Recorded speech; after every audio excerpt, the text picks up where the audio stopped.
Hey there, and welcome back to Valley por Vida. Thanks again so much for sticking with us, and I'm so glad you did because the time has come for us to reveal your trivia time answer. Before the break, we asked you to decide which one of these is a false statement, and the answer is B. While a nonillion is a real number, you might have figured that it's actually impossible to count the number of stars in the known universe. Scientists and astronauts have actually no idea how many there are, even though we can take a good estimate of the number of galaxies. For now, Mashable says that NASA can only confidently say that there are zillions of uncountable stars out there. It's a good thing that we were able to learn so much about space and that students in the Valley are helping us to get involved too, especially out on Boca Chica Beach and on the island. It's definitely beautiful out there and there's so much to uncover. So many stories and more heartfelt ones than others sometimes. Actually, Donna High School's social studies teacher Juan Carmona is writing a book on the Queen Isabella Causeway accident. He invited Robert Espericueta, one of the individuals who was helping to save those who fell in the water, to speak to the class as part of a local history lesson. And we wanted to speak with Juan to learn more about his encounter.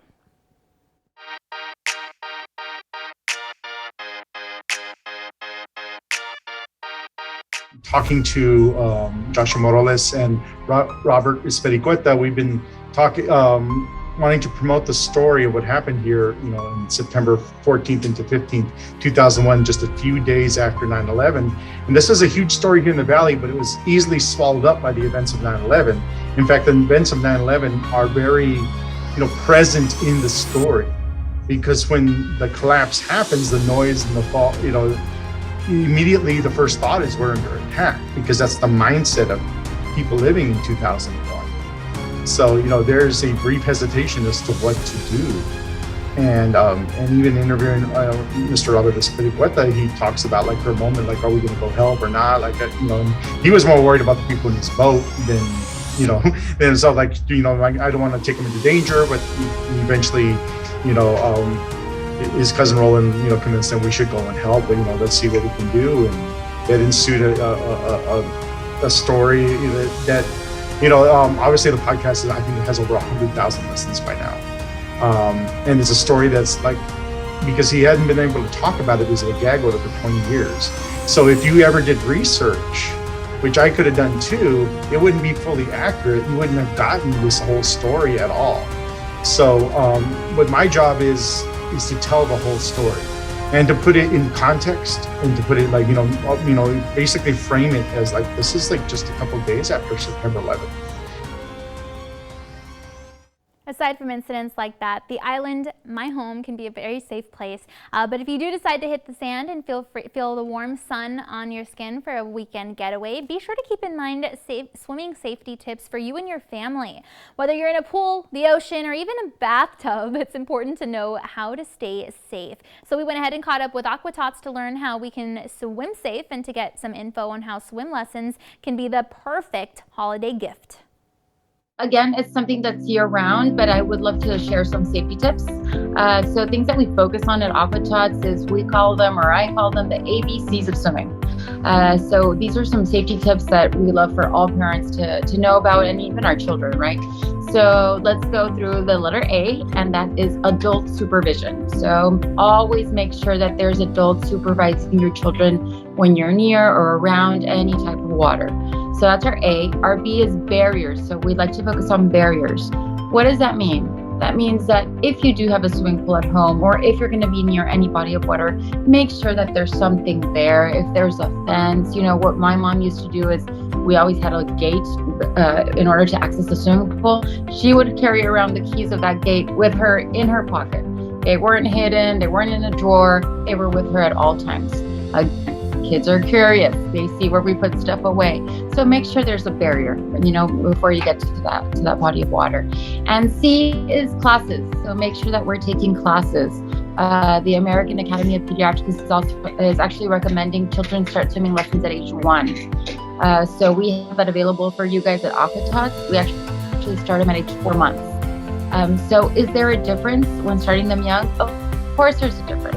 Of course there is, because again, if they approach the water, we teach them some basic elementary rescue stroke. So we like to focus on what we call our chicken star rocket. So we'll show them chicken star rocket. And what does that do? It's showing them how to flip over, get air, and then be able to propel themselves to the edge in case they were to fall into the water, in case there were to be an accident. It just gives the adult or the parent a little bit more time, right, to get there. So it is important for kids to be able to have access to those lessons. Again, their team wants you to keep in mind the 3 ABCs of swimming safety: adult supervision, barriers, and classes, especially during this time of year. They've even got some cool gift certificates if you think swim lessons are the perfect holiday gift that you've been looking for. You can visit aquatots.com for more information on this, as well as a detailed outline of the ABC tips. Now that we've got you a great deal on swim lessons, let's go ahead and talk about flood insurance tips and how we can be smart when it comes to that. You see, according to Quote Wizard by LendingTree, 86% of people in Texas will soon pay more for it, which does not sound good. So we went ahead and sat down with their team to learn why this is expected to happen and for info on what we can do about it. Here's today's tips and tricks segment.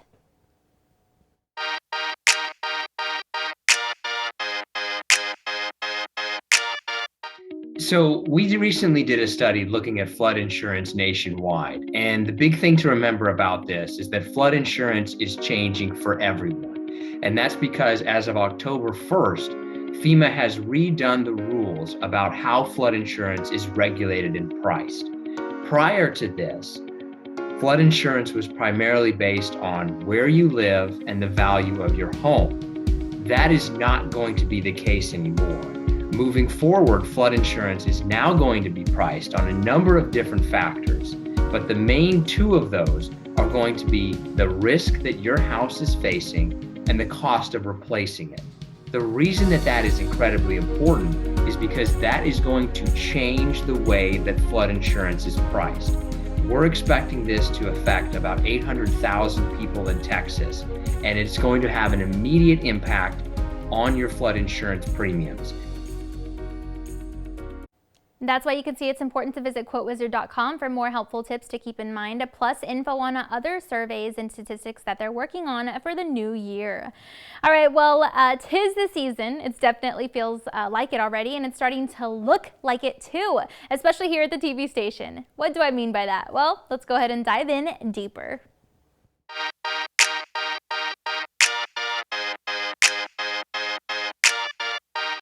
Gosh, see how beautiful that looks? Our station recently put up a holiday tree and it looks amazing. We're so happy to experience how it's making everyone cheery and bright. Plus, our visitors get to see it when they walk in to the front lobby. Everyone says it's lovely, including our studio guests and our online followers. In fact, at Sarah Hutch said, "Wow, I need to work on my tree decorating skills at home after seeing that one, LOL." And at Finn Comment Guy 10 said, "Nice tree, you guys. Happy holidays to you and your team." So thank you, Sarah and Finn Comment Guy, for your kind comments. We really appreciate your support. All right, well, that's all of our time for now. We want to thank you again so much for joining us today, and be sure to tune in again next time because we're going to have a lot more in store for you here on Valley por Vida. But for now, don't forget to follow our team on social media for exclusive behind the scenes sneak peeks at what we're filming for the show, and of course for your chance at your comment or your question being featured on air. Be sure to visit valleycentral.com also to rewatch some of today's favorite segments. We've got all of that and so much more next time on the show. We'll see you then.